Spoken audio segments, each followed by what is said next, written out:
What if Pokeballs evolved your Pokemon? What if the kind of Pokeball you caught them in could actually give them new evolutions? That's what we're going to explore today with some brand new Pokemon designs, so let's get right into it. One Pokemon that I think still has some room to grow is Chimecho. So what if catching it in a certain Pokeball caused it to evolve?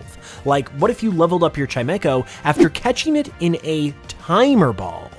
Well, then it would evolve into Beldor, the old bell Pokemon. Due to the effects of the Timer Ball, these Pokemon have aged dramatically and have emerged on the other side of evolution as the ancient yet very wise Beldor. These Pokemon are some of the oldest ever recorded, and so for a time they actually died out because the ones that were living in the past passed away, and it takes Chimecho so long to reach the age where it can evolve into this Pokemon that none have actually reached that age since. However, thanks to the properties of the Timer Ball, it's been recently discovered that it can speed up the process for Chimecho and allow it to evolve after it's been caught in a Timer Ball and then leveled up. Upon evolving, Beldor also becomes part Steel type in addition to the Psychic type, which causes it to gain a significant boost to its defenses. Beldor has a base stat total of 515, which is pretty solid, and its special defense reaches an excellent 120, its regular defense hits that magical 100 mark, and then its special attack also gains a small boost after evolving from Chimecho to hit 105. Additionally, its ability of Levitate stays the same, but it also has the chance upon evolving into Beldor of gaining a new hidden ability called the Bell Tolls. This is a pretty busted ability that acts kinda like Perish Song, and what it does is whenever a Pokemon attacks Beldor and makes contact with it, this ability will activate. Its bell-like body will ring out an eerie sound, causing the attacking Pokemon to faint on the third turn after its attack was made, unless it is switched out. I know that might be potentially broken, but I think it sounds like a pretty cool ability, and it also works well with Beldor's design too. Finally, its shiny trades out the red on its body for yellow, just like the rest of the Chimecho line, which also matches up with the typical color of a bell as well, which is pretty cool. There are plenty more varieties of Pokeballs, however, and one of the most popular ones is the Quick Ball. I think the Quick Ball would be an excellent candidate to provide a special new evolution to a Pokemon, and a Pokemon that could receive this evolution is Slowpoke. As obviously one of the slowest Pokemon of all time, the Quick Ball seems to have a unique effect on this Pokemon when it is caught in one, and it's been discovered that when it reaches level 37 after being caught in a Quick Ball, Slowpoke will evolve into Go-Poke, the speedy Pokemon. Being exposed to the properties of the Quick Ball has caused Slowpoke to absorb some of its energy upon being caught in one, which is what causes this evolution. And as I mentioned, this has a greater effect on Slowpoke in particular because it is so notoriously slow, which is what allows for such a change in the Pokemon that makes for this evolution. In fact, scientists are extremely intrigued by Go-Poke because it is an evolution of Slowpoke that does not require Shellder biting its tail, although it does still require an outside influence. So Slowpoke is now being researched as a Pokemon that might evolve as a result of what it comes into contact with, and scientists now wonder if it could potentially even have more evolutions like this as well. Like Slowbro and Slowking, Go-Poke has a base stat total of 490, and as you might expect, a lot of this goes into its speed. Upon evolving into Go-Poke, this Pokemon gains an absolutely insane 100 points to its speed stat, making for a very fast 115. It then gains the remaining 75 in its attack and special attack, which puts those at 180 respectively. Additionally, because of its more active nature, it also gains the Fighting type, and it even has its own new signature move called Splash Sprint.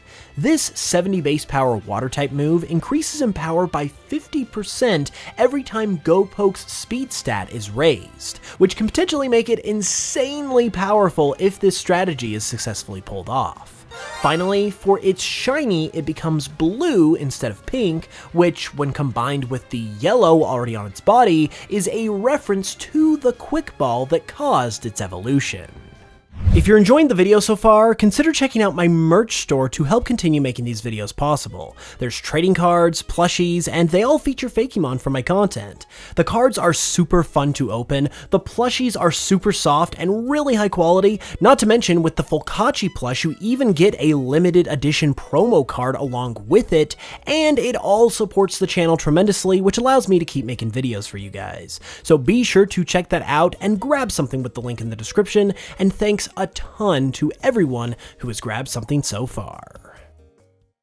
Next, we're going to take a look at what is quite possibly the coolest looking Pokeball to date, the Moon Ball. This ball has the unique effect of being more effective on Pokemon who evolve with a Moonstone. But what if it also gave one of those Pokemon the potential to evolve into something completely new?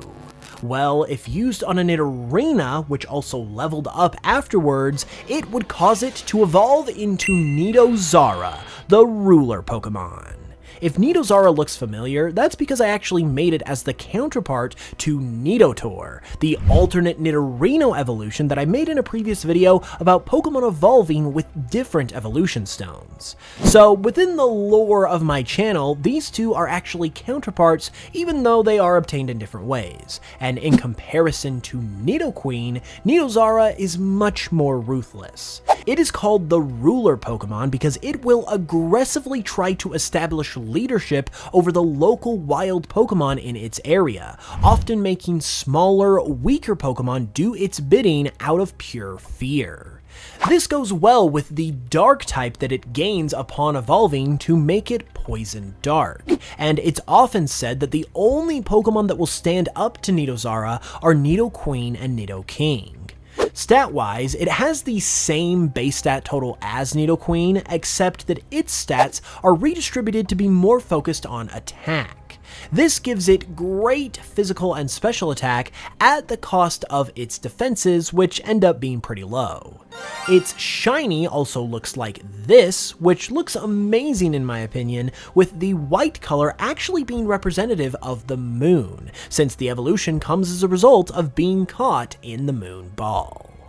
Another Pokeball that comes in handy when trying to catch a certain type of Pokemon is the Dive Ball, as its specialty is of course water types. But what if it was used to catch a Pokemon that doesn't have anything to do with water? Well, once upon a time, for reasons known only to them, a trainer decided to catch a Tyrogue in a dive ball, and after leveling it up to level 20, they were shocked to see that it evolved into Hitmonguard, the Lifeguard Pokemon. It's thought that this evolution occurs thanks to the influx of water-type energy that Tyrogue is exposed to upon being captured in this ball, which affects its body to the point that it eventually evolves into Hitmonguard. As a result of this evolution, this Pokemon becomes fighting water-type, and it even gains a new ability called Life Preserver. This ability kicks in whenever one of Hitmonguard's allies falls to 25% of their health or lower, and it allows Hitmonguard to heal its allies back up to half of their HP total, although this only will work one time per Pokemon. This makes Hitmonguard an excellent support Pokemon, which is also reflected in its stats. Its base stat total is 455, just like the other Hitmons, but Hitmonguard's highest stats are its HP and speed, which references its Lifeguard theme. And speaking of the Lifeguard theme, its shiny takes that to the next level, as it gains the classic red life jacket and a more bronzed body, which is a reference to how lifeguards are always really tan. That is all the Pokemon I've got for you today though, so be sure to let me know in the comments what you think of this concept and which Pokemon you like the most. Be sure to like and subscribe as well so you don't miss the next video, and until then, as always, thanks so much for watching this one, I really appreciate it, and I will smell you guys later.